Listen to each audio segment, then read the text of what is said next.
Bismillahirrahmanirrahim. Alhamdulillah. Alhamdulillahilladzi khalaqal mauta wal hayata liyabluwakum ayyukum ahsanu amala. Asyhadu an la ilaha illallah wahdahu la syarika lahu wa asyhadu anna Muhammadan abduhu wa rasuluh. Allahumma shalli wa sallim ala sayyidina wa habibana wa syafi'ina wa maulana Muhammadin wa ala alihi wa ashabihi ajma'in amma ba'du. Yang terhormat Camat Pademangan Barat yang diwakili dalam hal ini oleh Kesra. Siapa Bapak mau izin namanya? Pak Cahyo. Bapak Cahyo. Yang kami hormati tim pemulasaran jenazah dari Dinas Pertamanan dan Hutan Kota Provinsi DKI Jakarta. Dalam hal ini tadi yang menyampaikan sambutan Bapak Denny dan Ibu Rizka dan seluruh teman-teman lainnya.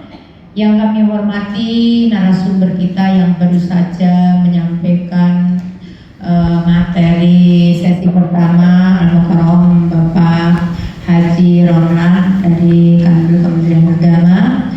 Yang kami muliakan, yang sama-sama dimuliakan oleh Allah Subhanahu wa Ta'ala, ibu-ibu, bapak ustadz, ibu ustazah, ibu kader yang hadir pada hari ini. Semoga semuanya dirahmati oleh Allah Subhanahu wa Ta'ala.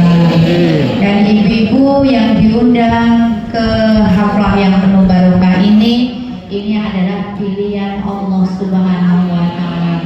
Karena juga yang memberikan undangan tanpa digerakkan oleh Allah, maka ibu tidak bakal diundang atau tertera namanya. Maka semuanya termasuk kenikmatan dari Allah yang tak ternilai harganya. Amin ya rabbal alamin. Bersyukur kepada Allah Subhanahu wa Ta'ala tiada henti-hentinya, dan berselawat kepada Nabi kita Muhammad sallallahu alaihi wasallam, dan juga kepada keluarganya, para sahabatnya. Semoga kita semua termasuk pengikutnya yang setia sampai akhir zaman, dan semoga kita yang akan mendapatkan syafaatul uzma di hari kiamat nanti. Amin Allahumma amin.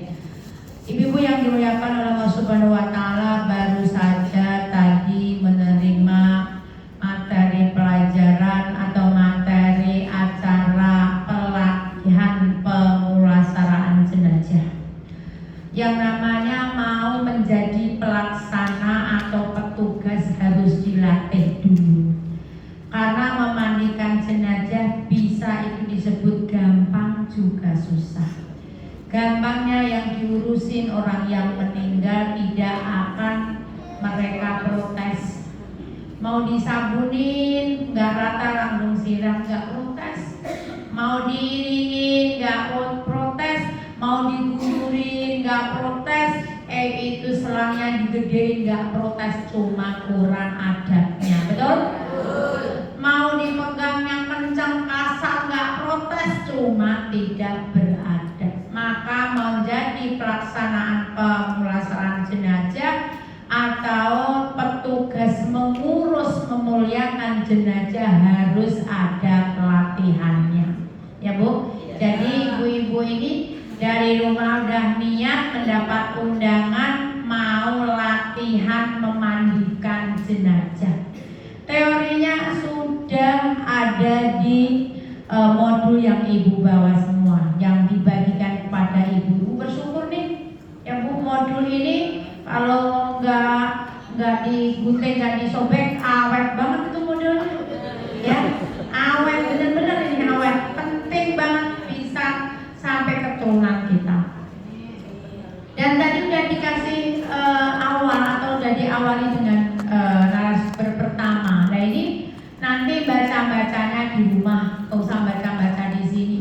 Kalau di sini untuk sementara ibu kadang mendengarkan saya, nanti ibu nanti langsung, bapak ibu nanti praktek. Saya yakin bapak ibu sudah ada yang terbiasa melaksanakan pemulasaraan jenazah ini. Kalau zaman dulu itu dari keturunan, betul. Bapaknya memandikan jenazah, anak laki-lakinya juga suruh belajar, suruh ngikutin, ikut-ikut, betul. Emaknya juga gitu, bapaknya, neneknya, enyaknya, orang Jakarta bilang enyak ya Bu.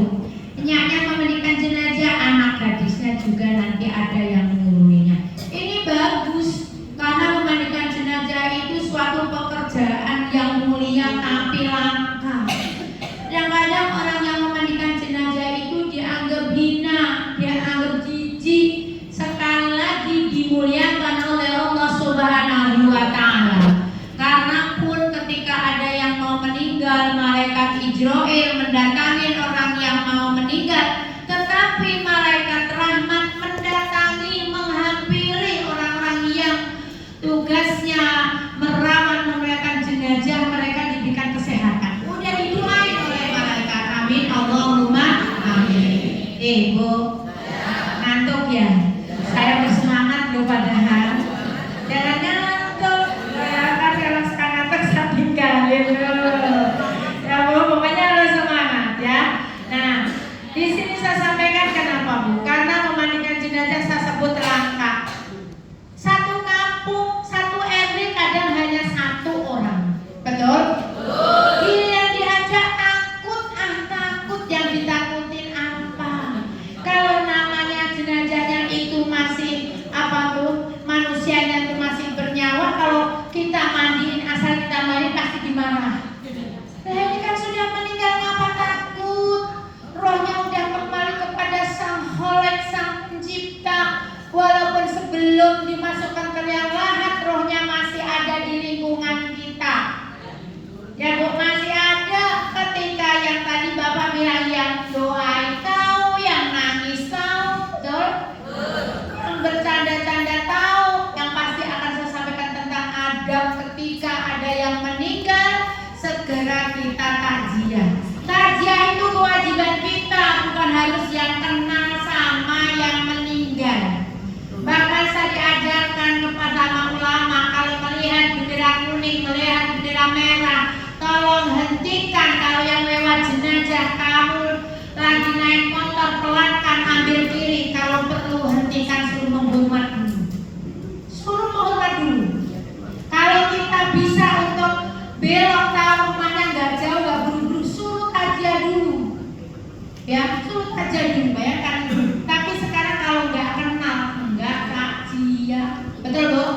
Nah, karena apa? Hal yang begini tidak suka diseru, sudah diingatkan para ustaz, para ustazah yang jarang diberikan pelajaran tentang kematian. Ada nggak judulnya ceramah ustaznya? Ceramahnya hari ini judulnya pemrolasaan jenazah. Ada nggak?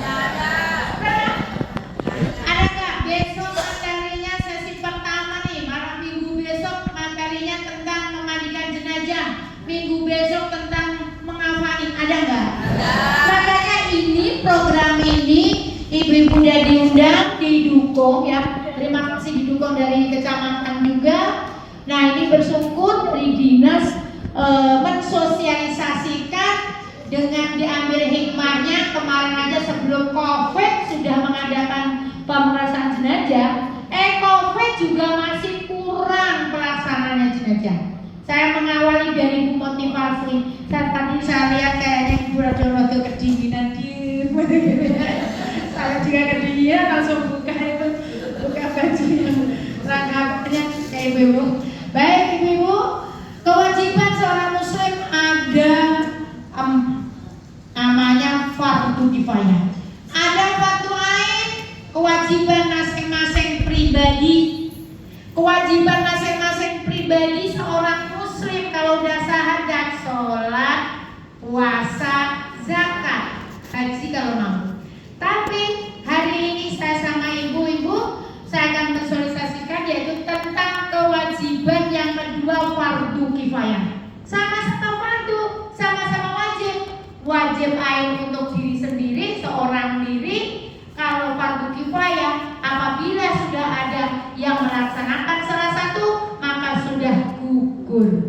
Pantas juga mewakili masyarakat lingkungan, pahalanya memandi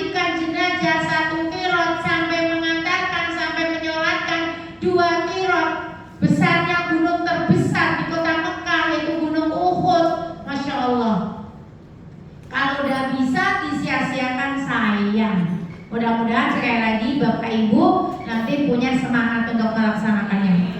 Memandikan itu ada mandi sunnah, ada mandi wajib, ada mandi ya. Mandi biasa, mandi